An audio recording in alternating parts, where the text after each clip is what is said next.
Halo BPC Lovers, ya ketemu lagi hari ini dengan kita ngobrol bareng dokter ya tentunya dok ya, membahas segala permasalahan kulit yang mungkin salah satu jadi permasalahan kulit kamu. Nah hari ini saya sedang berada di WPC cabang Bintaro ya dok. Betul, ya. di Bintaro. Oke, nah di sebelah saya sudah ada dokter yang cantik ini dengan dokter Ainun. Oke, dengan dokter Ainun.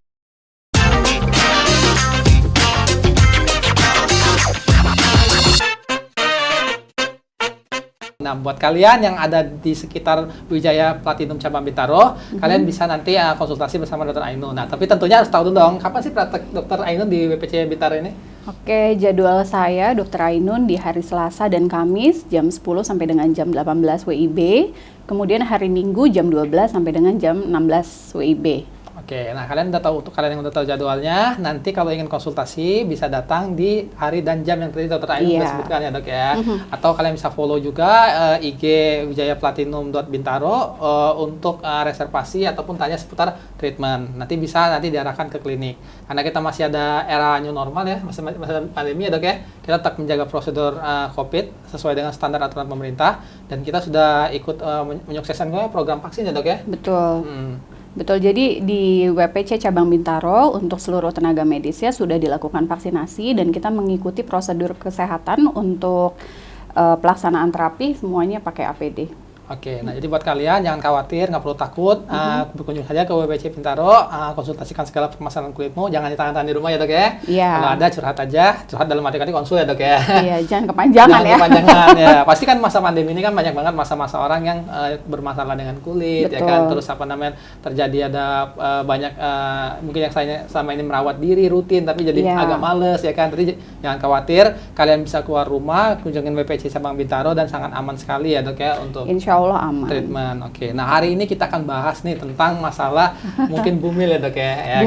Bumil. Masa-masa pandemi ya kan ya, mungkin angka kelahiran kayaknya bertambah sih kayak seperti dari data dinas sosial. Contohnya saya sendiri sekarang lagi dalam masa kehamilan juga nih. Ya. Jadi ada yang produktif lah ya ketika masa WFH mungkin ada beberapa nih banyak yang udah jadi bumil nih sekarang. Betul. Nah, dengan jadinya bumil ini kan pasti tidak ada akan ada perubahan ya dok ya, entah itu dari nggak cuma dari bentuk tubuh tapi ada juga yang mempengaruhi tekstur kulit ya dok ya, dan banyak perubahan terhadap kehamilannya tentunya dok ya. Iya. Nah yang akan kita bahas hari ini adalah bagaimana tetap tampil cantik buat bumil ala WPC. Iya, betul sekali. Jadi bumil tetap ada hak dong untuk merawat diri ya dok ya. Iya, harus dong. Jadi menarik sih sebenarnya untuk topik pembahasan kehamilan ini, karena memang pada dasarnya biasanya ibu hamil itu ragu-ragu untuk datang ke skincare karena mereka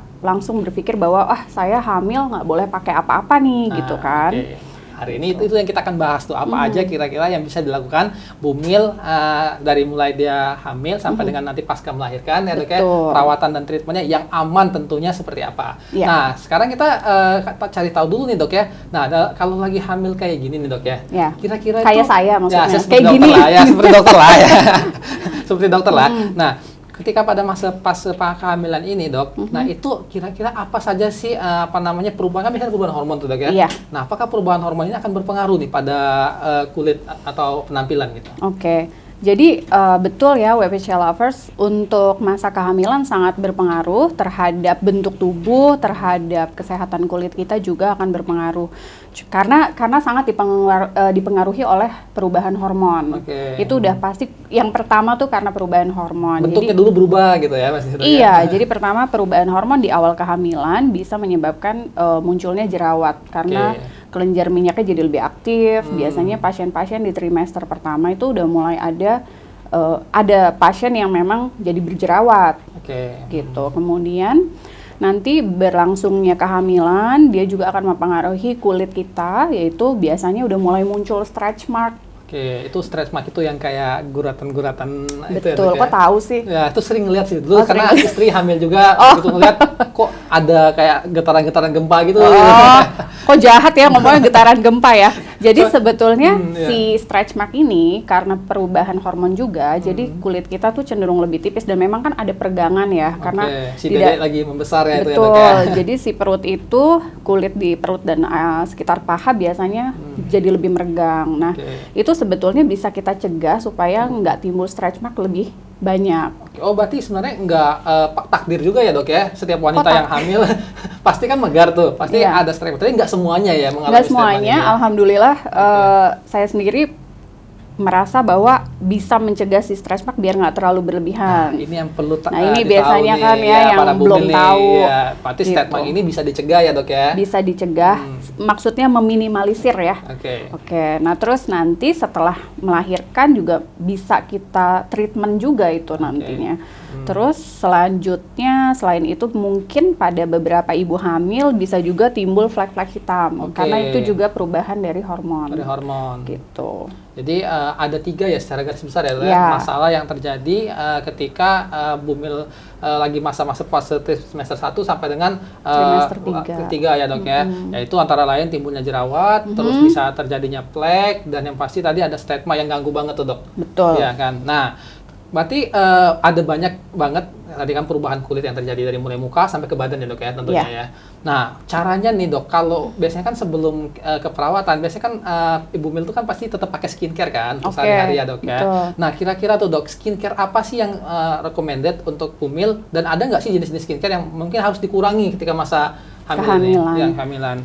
Ada, jadi pada saat ibu ini dalam masa kehamilan, ada beberapa krim yang memang harus kita kurangi. Bahkan kita berhentikan. Ya, di stop dulu ya, Dok ya? Di stop. Misalnya seperti obat-obat jerawat. Misalnya memang sebelumnya pasien juga sudah mengkonsumsi pil obat untuk jerawat, itu malah jauh dari sebelum hamil harusnya sudah diberhentikan. Oh, berarti sebelum hamil ya? Iya, gitu, itu mungkin banyak juga yang belum tahu kan ya. Jadi ada obat-obatan tertentu yang harus diberhentikan kalau misalnya ibunya dalam program kehamilan. Itu misalnya 6 bulan ke depan itu sudah harus di stop. Tapi kalau misalnya pasien yang hamil tidak bermasalah dengan jerawat pada awalnya, berarti nggak ada konsumsi obat ya. Nah, kemudian pada saat hamil itu berjerawat, bukan berarti nggak boleh pakai krim jerawat, masih boleh. Dan krim di WPC ini masih banyak yang bisa digunakan. Jadi pilihannya banyak sekali ya, Dok ya. Berarti untuk pemakaian krim, terus perawatan penggunaan skincare gitu, itu masih bisa ya. Dengan catatan harus konsultasi dulu ya, Dok ya, dengan dokter. Betul. Soalnya ditakutkan memang ada sesuatu yang memang tidak diperbolehkan dulu selama masa kehamilan itu berlangsung. Tapi biasanya pasien-pasien WPC sudah bagus sih. Jadi sebelum atau ketika mengetahui hamil langsung datang konsultasi. Nanti kita sebagai dokter akan memilihkan pilih yang krim yang mana yang masih bisa dilanjutkan, mana yang harus diganti. Jadi bukan berarti stop. Stop ya, Dok ya. Jadi buat kalian yang punya permasalahan, kan khususnya para bumil nih ya kan, yang ada masalah jerawat, jadi tetap aja harus konsultasi ke dokter ya, Dok ya, untuk mendapatkan produk atau skincare yang sesuai dengan kondisi pada saat berjerawat ini. Nah, kalau ibu hamil tuh apakah sama sih, Dok, jerawatnya itu kayak orang biasa? Mungkin karena dia faktor hormonal jadi timbul jerawat. Apakah nanti kata orang kan ada beras, nanti kalau udah selesai hamil kayaknya hilang sendiri gitu. Salah atau enggak nih, sebetulnya berdasarkan setiap pasien itu kan ada beda-beda ya. Maksudnya ada yang hanya mengalami di trimester awal, ada yang mengalami sampai dengan sampai selesai lahiran, itu tetap masih jerawatan. Tapi dengan perawatan krim biasanya kita bisa menekan supaya jerawatnya nggak terlalu parah gitu. Justru kalau tidak dikasih perawatan krim kan jadi tidak terkendali ya. Gitu. Nah, itu kita udah bicara tadi tentang jerawat ya, Dok ya, yang timbul karena trimester pertamanya. Nah, bagaimana dengan flek hitamannya tuh, Dok? Jadi ada yang disebut hiperpigmentasi karena kehamilan. Itu biasanya ada ibu-ibu hamil mengalami epulis gravidarum. Jadi ada flek-flek di muka itu biasanya timbul, atau timbul keratosis seboroid tuh yang kayak coklat-coklat tuh. Pernah lihat juga, Mas? Iya, pernah itu. Untungnya istri saya enggak ya.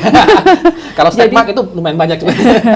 Jadi sebetulnya kasus-kasus hiperpigmentasi atau flek ini bisa ditekan juga dengan krim-krim pencerah yang ada di WPC. Masih boleh ya menggunakan krim pencerah. Ada beberapa golongan yang masih aman digunakan. Kemudian kalau untuk keratosis seboroid itu yang kayak tai lalat bintik-bintik di leher, di muka, itu biasanya nanti dilakukan tindakan kauter. Itu biasanya menunggu sampai dengan selesai lahiran karena masih suka timbul-timbul lagi.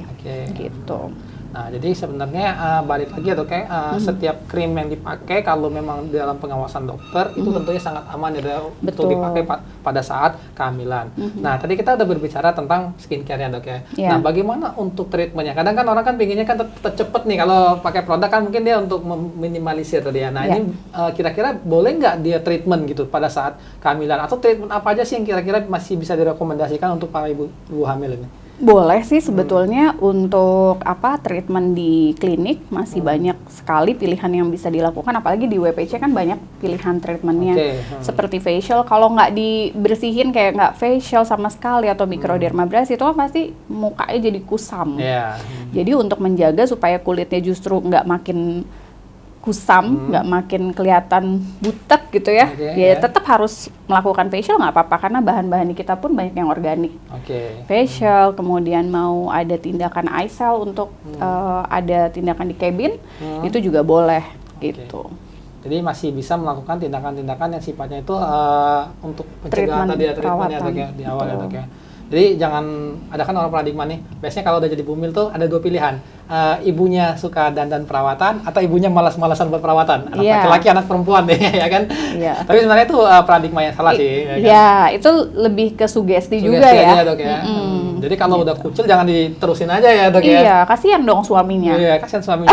Barangkali mau setelah melahirkan ada lagi progres selanjutnya gitu. Iya, pasti. Jadi sebetulnya untuk setiap perempuan ya, nggak cuman wanita hamil, terutama kalau wanita hamil itu jangan merasa ragu-ragu untuk datang tindakan, karena sebetulnya kita akan sebagai dokter memilihkan tindakan perawatan apa yang cocok sebelum, selama, dan setelah melahirkan. Gitu. Nah, tadi berbicara tentang jerawat, tadi ada juga beberapa treatment yang memang diperbolehkan. Nah, kalau untuk tadi flek-nya apakah bisa ditreatment atau menunggu dulu setelah dia nanti lahiran?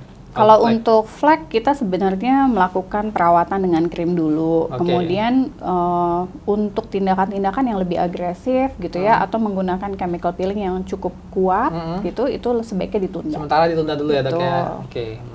Nah, kita kan udah tahu tadi penjelasan dari dokter soal perawatan untuk bumil. Nah, sekarang kita bahas nih perawatan untuk si busui. Berarti kan abis udah ngelahirin ya kan dok, ya kan, si dedenya udah ada. Nah, kalau untuk busui itu kira-kira perawatannya seperti apa dok? Kan sebelumnya kan kayak bumil tadi kan ada beberapa perawatan yang tidak boleh, seperti yang abraptif, terus peeling dan sebagainya macamnya. Jadi sementara kan depending tuh permasalahan kulitnya. Nah, kalau untuk busui seperti apa tuh dok? Kalau untuk busui sebenarnya lebih longgar. Nah, mungkin ada beberapa krim aja yang masih kita tunda dulu, tapi kalau misalnya untuk treatment udah kebanyakan udah boleh. Udah bisa ya untuk busui. Jadi buat kalian yang udah melahirkan ya kan, kan biasanya kan tadi kita bahas di awal kan stretch mark tuh, kan ganggu banget penampilan. Dan banyak juga sih di pasaran ya dok ya, terutama penjual-penjual online itu menawarkan katanya tuh ada krim-krim atau obat-obatan tertentu itu yang katanya bisa ngilangin stretch mark. Nah ini katanya, nah itu deh betul atau enggak deh dok? Jangan-jangan ini cuma gimmick doang ya kan? Kadang-kadang banyak termakan iklan ya. Iya, bisa ngilangin stretch mark dalam waktu ya kan, bla bla bla bla bla gitu kan. Sebetulnya kan stretch mark itu karena kulitnya udah tegang. Jadi sebenarnya si tekstur kulitnya itu sebenarnya rusak ya. Jadi karena pergangan yang sangat kuat, akhirnya dia menyebabkan kayak ada pipisan di bagian-bagian tertentu, kelihatannya tuh kayak garis-garis itu.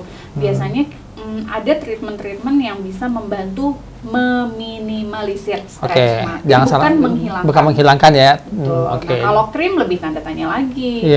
Karena biasanya ada tindakan perawatan di klinik yang bisa untuk meminimalisir stretch mark pun itu menggunakan serum, tetap harus dengan tindakan. Jadi dibarengin. Jadi kita merangsang untuk perbaikan si stretch mark itu dengan tindakan seperti laser fractional gitu. Jadi melakukan kombinasi ya dok ya. Jadi salah benar tuh kalau orang bilang bahwasannya ada produk yang bisa ngilangin nih dok ya. Dengan treatment kombinasi pun itu butuh effort yang besar dan itu pun hanya untuk menyamarkan ya dok ya. Setidaknya tidak terlihat lagi lah ya kan. Nah, berbicara tadi dok ya soal penggunaan krim, terus udah bisa melakukan tindakan dan sebagainya macamnya untuk meminimalisir stretch mark. Nah, kita kan udah tahu nih treatmentnya apa aja ya kan, tadi perawatannya sudah apa aja. Nah, pola hidup nih dok, kalau berbicara tentang pola hidup berarti kan kebiasaan nih. Kita kasih tips nih dok, selama fase tadi sebelum kehamilan, terus fase hamil sampai dengan menjadi busui. Nah, kira-kira pola hidup seperti apa sih yang harusnya dijaga? Seperti bisa kayak dokter yang sebelah ini loh, hamil tapi tetap cantik ya kan. Jadi sebetulnya pada saat sebelum kehamilan seorang wanita sudah bisa mempersiapkan diri juga ya. Jadi menjaga kulitnya selalu lembab. Kuncinya itu. Kemudian untuk daerah wajah, tentunya kalau kulit wajah ya melakukan facial, mikrodermabrasi secara teratur gitu ya. Sehingga ketika misalnya pada saat kehamilan pun ada masalah, tidak terlalu parah. Nah, gaya hidup lain misalnya tetap makan makanannya tuh yang seimbang nutrisinya. Karena kalau misalnya kita mengkonsumsi banyak makanan yang mengandung gula itu juga bisa menimbulkan jerawat yang berlebihan. Berlebihan juga. Gitu. Olahraga tetap dibutuhkan juga untuk ibu hamil. Olahraganya nggak usah yang berat-berat ya dok ya, yang santai-santai aja lah, yang kira-kira penting ada aktivitas olahraganya. Betul. Gitu. Jadi sebetulnya yang paling penting justru gaya hidup. Seperti tadi, ketika misalnya kita menjaga berat badan dengan baik, nanti ketika hamil kan peningkatannya nggak terlalu heboh gitu. Dan si kulit itu kalau misalnya sudah dijaga lembab sebelumnya, kita bisa mencegah supaya stretch marknya nggak terlalu heboh juga. Pada saat kehamilan juga menggunakan lotion yang bisa mencegah supaya stretch marknya nggak terlalu berlebihan. Jadi kulit ini bukan kayak karet ya dok ya. Iya. Yang ketika membal terus balik lagi tuh bisa balik semula gitu. Kalau dia tidak dijaga kelembapannya, mungkin tidak diberikan moisturizer ya, dia akan jadi ibaratnya kayak yang kering tapi ketarik ya dok ya. Iya. Jadi dia kalau misalnya pada kulit yang sudah dijaga sebelumnya kelembapannya, ketika dia ada peregangan paling tidak agak lebih minimal lah untuk stretch marknya. Dan itu terbukti. Udah ada yang membuktikan ya kan. Anak keberapa tuh kalau boleh tahu? Ada ketiga. Luar biasa. Ini kayaknya belajar langsung dari pengalaman dokternya langsung loh. Anak ketiga tapi masih bisa jaga penampilan, dan tentunya tadi ya dok ya, tips yang diberikan tadi itu kayaknya dari pengalaman pribadi juga ya dok ya. Ya betul. Jadi sekalian sharing ya. Sekalian sharing juga ya buat para bumil-bumil dan mungkin busi-busi yang ada di luar sana ya dok ya. Karena ketika sudah masalahnya udah terlalu besar gitu ya, stretch marknya terlalu besar, kadang-kadang itu menjadi mengurangi percaya diri seorang perempuan ya gitu. Walaupun cuma depan suaminya dong. Iya, tetap aja sih dok, itu penting sih dok kayaknya. Siapa tahu buat nambah yang lain maksudnya itu ke depan ya kan. Jadi tadi seperti dokter Ainun menjelaskan sebenarnya dari pola hidup ya, atau mungkin dipersiapkan dari sejak awal, jangan malas-malesan, karena kadang kalau orang berbicara kehamilan kan memang ya ada faktor sih malas juga mungkin ya dari perempuan ya untuk merawat diri, tapi itu harus tetap dijaga ya kan, tetap dirawat gitu, jangan sampai tadi kata dokter tadi ya dok ya, terjadi kerusakan yang lebih parah, jadi makin besar juga effort buat bisa balikinnya lagi. Syukur-syukur kalau masih bisa, kalau udah terlalu parah ya dok ya, mungkin akan buang-buang waktu, buang biaya juga yang lebih ya dok ya. Lebih baik merawat lah ya kan. Betul. Jadi sebetulnya sih pada intinya ketika kehamilan, dari awal hamil sudah biasakan konsultasi ke dokter. Jadi pasien ini mengetahui apa program-program yang harus dijalankan, gaya hidupnya berubah karena perubahan hormonal harus diseimbangin dengan apa. Nanti setelah melahirkan pun untuk program perbaikannya juga lebih sudah paham gitu. Nah, baik, lengkap banget tuh penjelasan dari Dr. Ainun ya tentang pembahasan hari ini kita soal bumil dan busui ya, termasuk orang yang udah mau berencana, mungkin yang udah menikah, yang mau punya anak ya dok ya. Nanti kalian bisa tuh konsultasi tuh ke dokter tuh kira-kira langkah-langkah apa saja tuh ya dok ya, dari perawatan skincare-nya, sehari-hari rutinnya, nanti pas jadi bumilnya, sampai nanti jadi busuinya tuh bisa dijaga ya dok ya dari awal sampai akhir gitu. Nah buat kalian yang tadi mau konsultasi ke Dr. Ainun, tadi di jam dan waktunya bisa reservasi ya dok ya, terlebih dahulu kan, atau bikin appointment, nanti ketemu dengan Dr. Ainun di WPC cabang Bintaro ya dok ya. Nah mungkin itu aja sih yang kita bahas hari ini. Terima kasih Dr. Ainun atas waktu, kesempatan, dan tentu sharing ilmunya yang sangat bermanfaat nih bagi semua calon-calon ibu atau bumil yang sekarang lagi hamil atau busu yang udah melahirkan ya. Semoga kalian tetap cantik dimanapun berada ya kan. Kalaupun ada permasalahan kulit seputar apapun itu, nanti bisa konsultasi ya dok ya, bersama dokter-dokter yang ada di Wijaya. Jadi nantikan terus update kita untuk konsultasi bersama dokter dengan treatment, pembahasan yang berbeda, permasalahan kulit yang berbeda, dan dengan dokter yang berbeda pula ya dok ya. Jadi jangan lupa follow juga IG Wijaya Platinum ID dan channel YouTube kita untuk mengetahui apa aja yang pernah kita bahas di Wijaya Platinum Clinic. Oke, mungkin itu aja ya dok ya. Terima kasih atas waktunya hari ini. Bye, sampai ketemu lagi di kesempatan yang akan datang.